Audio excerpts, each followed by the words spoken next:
കൈപ്പേറിയതും അതികഠിനവുമായ തിരിച്ചടി ഉണ്ടാകുമെന്ന് ആയത്തുള്ള അലി ഖമനൈ കൃത്യമായിട്ട് ഇസ്രായേലിനോട് പറഞ്ഞിരിക്കുന്നു. കേട്ടിട്ടുണ്ട്. ഈ ഖമനൈ എന്ന് പറഞ്ഞ ഈ വയസ്സൻ തവളയെ പോലെ പണ്ട് പൊത്തിക്കയറി ഒളിച്ചിരുന്നല്ലോ. മറ്റേ പേജർ ആക്രമണം ലെബനോണിൽ നടന്നപ്പോൾ ഇദ്ദേഹം പേജറും മൊബൈലും വാക്കി ടോക്കിയും എന്തിന് കറണ്ട് പോലും ഇല്ലാത്ത ബങ്കറിലാണ് ഒളിച്ചിരുന്നത്. അത്ര വീരശൂര പരാക്രമിയാണ്. പക്ഷേ ഇത് ഇങ്ങനെ നടക്കുമ്പോൾ ഇങ്ങനെ കൂടെ മറ്റൊരാൾ സഹായത്തിനുണ്ടായിരുന്നു. ഇയാൾക്ക് പിടിച്ചെണീപ്പിക്കാൻ അങ്ങനെ പല സഹായങ്ങളും ചെയ്യുന്ന ആൾ. അയാളുടെ പേര് അലിം ഷംഖാനി എന്നാണ്. അലിം ഷംഖാനി ഇയാളുടെ ഉപദേഷ്ടാവാന്ന് പറഞ്ഞത്. അയത്തുള്ള അലി ഖമനൈയാണ് രാജ്യം ഭരിക്കുന്നത്. പെഷസ്ക്യാൻ എന്ന് പറഞ്ഞ പ്രസിഡൻ്റൊക്കെ ഉണ്ടെങ്കിലും അവസാന വാക്ക് ഖമനൈയുടെയാണ്. ഈ ഖമനൈയുടെ സന്തത സഹചാരി ഉപദേഷ്ടാവൊക്കെ ആയ അലിം ഷംഖാനി ഇപ്പോൾ എവിടെയാണ്? പരലോകത്തെത്തി. ഹൂറികളുടെ കൂടെ പുള്ളി ഇപ്പോൾ ഡിസ്കോ കളിച്ചുകൊണ്ടിരിക്കുക. കാരണം ഇന്ന് പുലർച്ചെ ഇസ്രയേൽ നടത്തിയ ആക്രമണത്തിൽ ഖമനൈയുടെ വലം കൈയായിരുന്ന അലിം ഷംഖാനി തട്ടിപ്പോയി.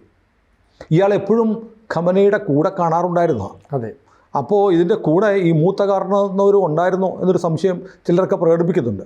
ഇതിനിടയ്ക്ക് നമ്മൾ പണ്ട് ഈ ഖമനൈ കൊല്ലപ്പെട്ടു എന്നൊരു അഭ്യൂഹം ഉണ്ടെന്നുള്ള വാർത്തയൊക്കെ ചെയ്തപ്പോൾ നമ്മളെ കുറേ ആളുകൾക്ക് ചീത്ത വിളിച്ചു. അത് കഴിഞ്ഞപ്പോൾ മീഡിയ വണ്ണിൽ വന്നു ഖമനൈക്ക് ഗുരുതരമായ അസുഖബാധിതനാണ്, ക്യാൻസറാണെന്നൊക്കെ പറഞ്ഞ് എഴുന്നേക്കാൻ വയ്യ. അപ്പോൾ നമ്മൾ ഓർത്ത് ശരിയല്ല, നമ്മൾ പറഞ്ഞത് ശരിയാണ്, മിക്കവാറും ഇയാൾ തട്ടിപ്പോയിട്ടുണ്ടാവും. അതിപ്പോൾ ക്യാൻസർ വന്നിട്ട് മരിച്ചതാണ് എന്ന് കാണിക്കാൻ വേണ്ടിയിട്ട് മീഡിയ വണ്ണൊക്കെ വാർത്ത ഉണ്ടാക്കുകയാണെന്ന് നമ്മളൊന്ന് കരുതിയിരുന്നു. പക്ഷേ ഇയാൾ പേടിച്ച് ബോധം കിട്ടു പോയതാണെന്ന് തോന്നുന്നു. കുറച്ച് കാലം വരാതിരുന്നപ്പോൾ ഇതിന് ശേഷം പിന്നെ ഇടയ്ക്ക് വന്ന് ഒരു പ്രാർത്ഥനയിലൊക്കെ പങ്കെടുക്കുന്ന വീഡിയോ വന്നു. പിന്നെ ഇയാളുടെ മകനെ ആക്കാൻ പോകുന്നുള്ള വാർത്ത വന്നു. നമ്മളല്ല, പുറത്തുനിന്ന് വന്ന വാർത്തകൾ നമ്മളെടുത്ത് പറഞ്ഞതാണ്. അങ്ങനെ വാർത്തയൊക്കെ വന്നിരുന്നു. അതിനുശേഷം കുറേ ആയിട്ട് ഈ ചങ്ങായിനെ കാണാനില്ല. ഇപ്പോൾ ഇന്നലെ ഈ ആക്രമണം കഴിഞ്ഞതിന് ശേഷമാണ് പുള്ളി ഇപ്പോൾ പറഞ്ഞിരിക്കുന്നത് ഇസ്രായേലിനെ ശിക്ഷിക്കും. 100 ഡ്രോൺ അങ്ങോട്ട് അയച്ചിട്ടുണ്ട്. പണ്ട് ഇവർ മിസൈൽ ആക്രമിച്ചപ്പോൾ ഈ മിസൈലൊക്കെ ഓട്ടോറിക്ഷ പിടിച്ചാൽ വന്നത്. മിസൈൽ പുറപ്പെട്ട് മണിക്കൂറുകളെടുത്ത് മിസൈൽ അവിടെ എത്താൻ കാത്തിരിക്കുക. വരട്ടെ, എന്താ വരാത്ത, എവിടെ എത്തി, ഇതൊക്കെ വിളിച്ചൊക്കെ ചോദിച്ചിരുന്നു. അങ്ങനെ ആ മിസൈലൊക്കെ വന്ന് ചില ഡ്രോണൊക്കെ വന്നിട്ട് ഇലക്ട്രിക് കമ്പി കുരുങ്ങി കിടക്കുന്ന ഫോട്ടോ ഒക്കെ നമ്മൾ കണ്ടായിരുന്നു. അപ്പോൾ എന്നിട്ട് അത് മുഴുവൻ അടിച്ചു തകർത്ത് വിട്ടു. തിരിച്ച് ഒരു മാസം കഴിഞ്ഞപ്പോൾ ഇസ്രായേൽ പോയി പണിയും കൊടുത്തു. അവൻ്റെ പ്രാചീൻ മറ്റേ ആണവ കേന്ദ്രം ഉൾപ്പെടെയുള്ള എല്ലാം തകർത്തു. ഇപ്പോൾ അലിം ഷംഖാനി കൊല്ലപ്പെട്ടപ്പോൾ സ്വാഭാവികമായൊരു സംശയം ഉണ്ടാകുന്നത്, അലിം ഷംഖാനി ഉണ്ടെങ്കിൽ ഇവർ ഇരുമയ്യാണേലും നമ്മളൊറ്റ കരളല്ലേ എന്ന് പറഞ്ഞ് ഒരു പാത്രത്തിൽ ഉണ്ട് കഴിയുന്നവരാണ്. അപ്പോൾ ഈ കാരണവരും കൂടെ ഉണ്ടായിരുന്നു എന്നൊരു സംശയമുണ്ട്. അതോ പുള്ളി ഇല്ലാത്തപ്പോൾ ആണോ, അങ്ങോട്ടങ്ങോട്ട് മാറിപ്പോയപ്പോഴാണെന്ന് അറിയില്ല. അതിൻ്റെ വിവരങ്ങൾ വരാനേ ഉള്ളൂ. പക്ഷേ ഈ ഒറ്റ ആക്രമണം കൊണ്ട് കനത്ത പ്രഹരമാണ് ഇസ്രായേൽ കൊടുത്തിരിക്കുന്നത്. കാരണം യുദ്ധം തുടങ്ങി ഇസ്രായേൽ അങ്ങ് അടിച്ചതേ ഉള്ളൂ. അടിച്ചപ്പോഴേ എന്ത് പറ്റിയെന്നറിയോ? സേനാനായകൻ ചത്തുപോയി. പടത്തലവൻ സർവ്വസൈന്യാധിപനായ മുഹമ്മദ് ബഹേരി കൊല്ലപ്പെട്ടു. പിന്നെ ബാക്കിയുള്ള ആളുകളുടെ പേരൊന്നും ഞാൻ പറയുന്നത്, അതെല്ലാം നമ്മളിപ്പോൾ ഇതിനു മുമ്പ് എല്ലാ സൈന്യത്തിൻ്റെയും തലപ്പത്തിരിക്കുന്നവരില്ല. റവല്യൂഷണറി ഗാർഡിൻ്റെ തലവൻ പോയി, സൈന്യത്തിൻ്റെ തലവൻ പോയി.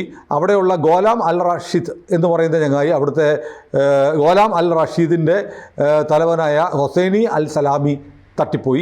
പിന്നെ ഇവരുടെ ശാസ്ത്രജ്ഞനുണ്ടല്ലോ, അഹമ്മദ് റീസ ഫോൾജാറി, ആണവശാസ്ത്രജ്ഞൻ, പുള്ളി തട്ടിപ്പോയി. ഇപ്പോൾ ചുരുക്കം പറയാൻ തലവന്മാരെ തെരഞ്ഞു പിടിച്ച് തട്ടി. അപ്പം നമ്മൾ ഓർക്ക് ഇത് എങ്ങനെ തട്ടിയിടാ?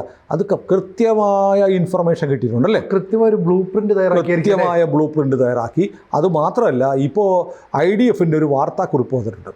ഇസ്രായേലി ഡിഫൻസ് ഫോഴ്സ് അവർ പറയുന്നു, ഞങ്ങൾ ആക്രമിച്ചത് റോക്കറ്റല്ല, ഡ്രോണല്ല, മിസൈലല്ല, പിന്നെയോ ഞങ്ങളുടെ 100-ലേറെ വിമാനങ്ങൾ പറന്ന് എന്നാണ് ആക്രമിച്ചത്. അതിൻ്റെ വീഡിയോസും പുറത്ത് വിട്ടിട്ടുണ്ട്. അപ്പോൾ നമ്മൾ നോക്കുമ്പോൾ ടെഹ്റാനിലാണ് ആക്രമണം. ടെൽ അവീവിൽ നിന്നാണ് ഈ വിമാനങ്ങൾ പോയിരിക്കുന്നത് കരുതുക. ടെൽ അവീവിൽ നിന്ന് ടെഹ്റാനിലേക്ക് 1883 കിലോമീറ്റർ ദൂരമുണ്ട്. അത്രയും ദൂരം തിരിച്ചിങ്ങോട്ടും പറഞ്ഞല്ലോ, ഒരു സൈഡിലെ ദൂരമാണ്. ഒരു സൈഡ്. അതായത് 4000-ഓളം കിലോമീറ്ററുകൾ ഇസ്രായേലി വിമാനങ്ങൾ പകർന്നു. അപ്പോൾ 100 വിമാനങ്ങൾ എന്ന് പറഞ്ഞാൽ ഈ 100 വിമാനങ്ങൾ അങ്ങനെ വെറുതെ 100ഉം പറന്നു പോവല്ല. അപ്പോൾ അത് ഒരു വിമാനം പോയാൽ ഒരു അറ്റാക്ക് വിമാനം ഉണ്ടായെങ്കിൽ അതിൻ്റെ 2 സൈഡിലും മുകളിലും താഴെയും വേറെ ഇതിനെ കവർ ചെയ്ത വിമാനങ്ങളുണ്ടാവും. ഒരെണ്ണമായിരിക്കും അറ്റാക്ക് ചെയ്യുന്നത്. ഇപ്പം സിനു പറത്തുന്ന ഒരു വിമാനത്തിന് ടാർഗറ്റ് 100 ടാർഗറ്റുകൾ ഇവർ എയിം ചെയ്തു, തകർത്തു എന്നാണ് ഇസ്രായേൽ അവകാശപ്പെടുന്നത്. ഇപ്പോൾ 100 ടാർഗറ്റുകൾ ആക്രമിക്കണം. അപ്പോൾ അതിന് വേണ്ടിയിട്ട് 100 വിമാനങ്ങൾ തന്നെ പോകണമെന്നില്ല.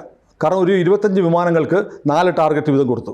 ഈ 25 വിമാനങ്ങളെ കവർ ചെയ്തുള്ള വിമാനങ്ങളുണ്ടാകും. അവാക്സ് ഉണ്ടാവും, ഇവരുടെ സിഗ്നലുകൾ മറ്റുള്ളവർക്ക് കിട്ടാതിരിക്കാനുള്ള അവാക്സ് വിമാനങ്ങളുണ്ടാവും. പിന്നെ 2000 കിലോമീറ്റർ ഒറ്റയടിക്ക് പോയിട്ട് വരണ്ടേ, ആകാശത്ത് വെച്ച് തന്നെ റീഫിൽ ചെയ്യാനുള്ള വിമാനങ്ങളുണ്ടാവും. അപ്പോൾ അറ്റാക്ക് ചെയ്യാൻ ഏതെങ്കിലും ടാർഗറ്റിനെ അറ്റാക്ക് ചെയ്യാൻ പോകുന്ന വിമാനത്തിനെതിരെ ഒരു മിസൈൽ ഇറാനിൽ നിന്ന് വന്നാൽ ഈ ടാർഗറ്റിനെ ആക്രമിക്കാൻ പോകുന്ന വിമാനമല്ല അതിനെ ചെറുക്കുന്നത്, മറിച്ച് ഇതിനെ എസ്കോർട്ട് പോകുന്ന വിമാനമാണ്. അതിൻ്റെ ലക്ഷ്യം മറ്റേത് തന്നെയാണ്. അതിൻ്റെ ലക്ഷ്യം അത് തന്നെയാണ്. ഇപ്പോൾ സിനുവിൻ്റെ വിമാനം അവിടെ നദാൻസ് എന്ന് പറയുന്ന ആണവ കേന്ദ്രം ആക്രമിക്കാൻ പോവാണ്. സിനുവിൻ്റെ ഫ്ലൈറ്റ് അത് മാത്രമേ നോക്കുകയുള്ളൂ. അതിനിടയ്ക്ക് സിനുവിന് നേരെ ഒരു മിസൈൽ വന്നാൽ അതിനെ കൗണ്ടർ ചെയ്യുന്നത്, ഇന്റർസെപ്റ്റ് ചെയ്യുന്ന സിനുവിനെ എസ്കോർട്ട് പോകുന്ന മറ്റു വിമാനങ്ങളായിരിക്കും. ഇങ്ങനെയാണ് ഈ പാറ്റേൺ പോകുന്നത്. അതോടൊപ്പം തന്നെ ഫ്യൂവൽ ടാങ്കുകളുണ്ടാവും, ആകാശത്ത് വെച്ച് തന്നെ ഇന്ധനം നിറയ്ക്കാനുള്ള വിമാനങ്ങൾ. ഇത്രയും വിമാനങ്ങൾ ആണ് 100 വിമാനം ഒരുമിച്ച് പറന്നാനുള്ള അവസ്ഥ എന്ന് ആലോചിച്ച് നോക്കിയേ. പ്രകമ്പനം കൊള്ളും. എന്നിട്ട് പോലും ഇറാൻ അറിഞ്ഞില്ല. ഇറാൻ അങ്ങനെ സുഷുപ്തിയിൽ ഒന്നും സംഭവിക്കത്തില്ല എന്ന് പറഞ്ഞിരിക്കുകയാണ്. അപ്പോൾ ഞാൻ പറയുന്ന ഒരു കാര്യം എന്ന് വെച്ചാൽ, അത് മാത്രമല്ല, ഈ ഇവിടുന്ന് ടെല്ലവീവിൽ നിന്നോ അല്ലെങ്കിൽ ഇസ്രയേലിൽ നിന്ന് ഇറാൻ വരെ പറക്കുമ്പോൾ വേറെ രാജ്യങ്ങളുടെ ഇറാഖിൻ്റെ ഒക്കെ അതിർത്തി കൂടെ പറക്കണം, വ്യോമാതിർത്തി. അവരറിയണ്ടേ, അവരറിഞ്ഞാൽ പറയണ്ടേ, അവർ ചെറുക്കണ്ടേ. ഇസ്രയേൽ അനുവാദമൊന്നും ചോദിക്കില്ല, അങ്ങ് പറന്നു പോകും. ഇറാഖിനെ സംബന്ധിച്ച് വെറുതെ പോകുന്നത് ഏണി വെച്ച് കയറി പിടിക്കേണ്ട കാര്യമില്ലല്ലോ. അപ്പോൾ ഇതിനെ ഇറാഖ് വല്ലതും ഇറാഖിൻ്റെ എൻ്റെ മുകളിൽ കൂടെ പറക്കുന്നോടെന്ന് ചോദിച്ചാൽ ഇസ്രായേൽ അവിടെ ഒരു ബോംബിട്ടിട്ട് പോകും. എന്നാൽ നിനക്ക് തിരിക്കട്ടെ എന്ന് പറയും. അപ്പോൾ അതുകൊണ്ട് പോയിട്ട് വരട്ടെ, നമുക്കൊന്നും ഇല്ലല്ലോ, എന്നാൽ ഇവർ തമ്മിൽ ശത്രുതയാണ് ഇറാഖുമായിട്ട്. എന്നാൽ ചേട്ടൻ പോയിട്ട് വാ, ഞാനൊന്നും അറിഞ്ഞില്ല എന്ന് പറഞ്ഞിരുന്നിരിക്കും.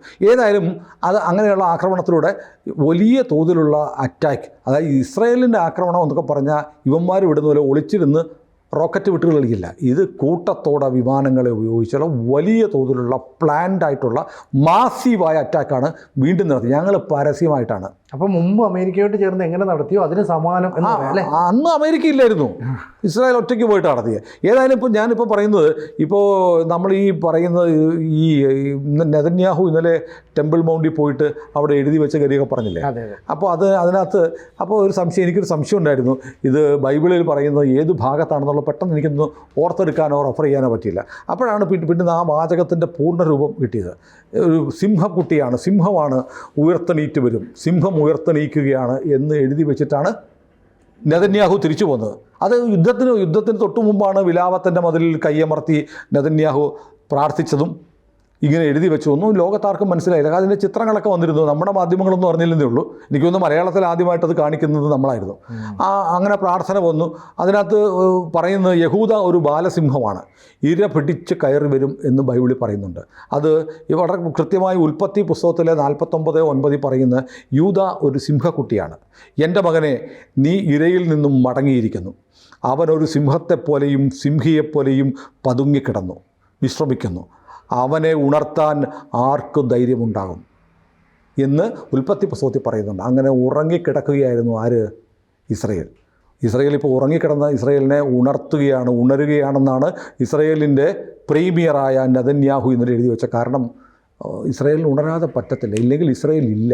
നെതന്യാഹുവിൻ്റെ വികാരനിർഭരമായ ആ സ്റ്റേറ്റ്മെൻറ്റ്, 2 വരിയുള്ള സ്റ്റേറ്റ്മെൻറ്റേ ഉള്ളൂ. 2 വരിയേ ഉള്ളെങ്കിലും നെതന്യാഹു പറഞ്ഞു, ഞാനിപ്പോൾ ഈ ചെയ്യുന്നത് ഈ തലമുറയ്ക്ക് വേണ്ടിയിട്ടല്ല, അടുത്ത തലമുറയ്ക്ക് വേണ്ടിയിട്ടാണ്. ഇപ്പോൾ ഇത് ചെയ്തില്ലെങ്കിൽ അടുത്ത തലമുറയില്ല എന്ന് പറഞ്ഞാൽ ജൂതന്മാർ ലോകത്ത് നിന്ന് തുടച്ചു നീക്കപ്പെടും. ജൂതന്മാർ ഇനി ലോകത്ത് അവശേഷിക്കണമെങ്കിൽ ഇറാനെ തകർക്കണം. കാരണം ഇറാൻ്റെ പക്കൽ 1000-ലേറെ കിലോഗ്രാം അല്ലെങ്കിൽ 1000-കണക്കിന് kilogram military grade enriched uranium ഉണ്ട്. ഈ യുറേനിയം കൈവശമുണ്ടെന്ന് അന്താരാഷ്ട്ര ആണവോർജ ഏജൻസി കണ്ടെത്തിയിരിക്കുന്നു.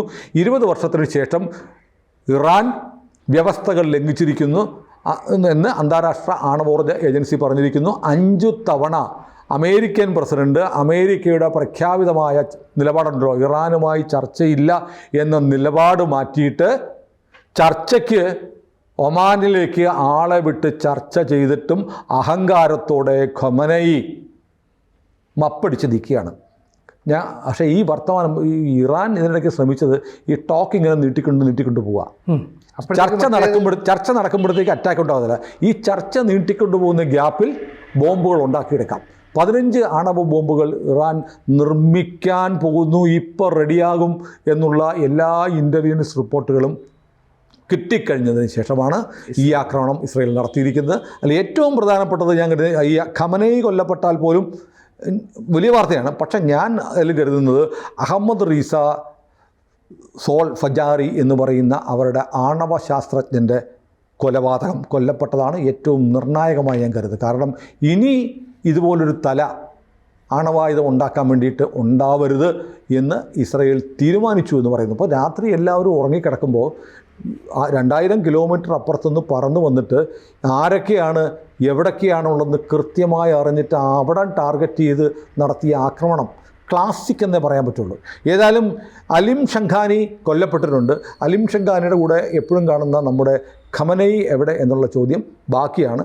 ഉത്തരം ഉടനെ വരും. കൂടുതൽ വാർത്തകളും വിശേഷങ്ങളും നിങ്ങളിലേക്ക് എത്താൻ ABC മലയാളം സബ്സ്ക്രൈബ് ചെയ്യുക, ബെൽബട്ടനും അമർത്തുക.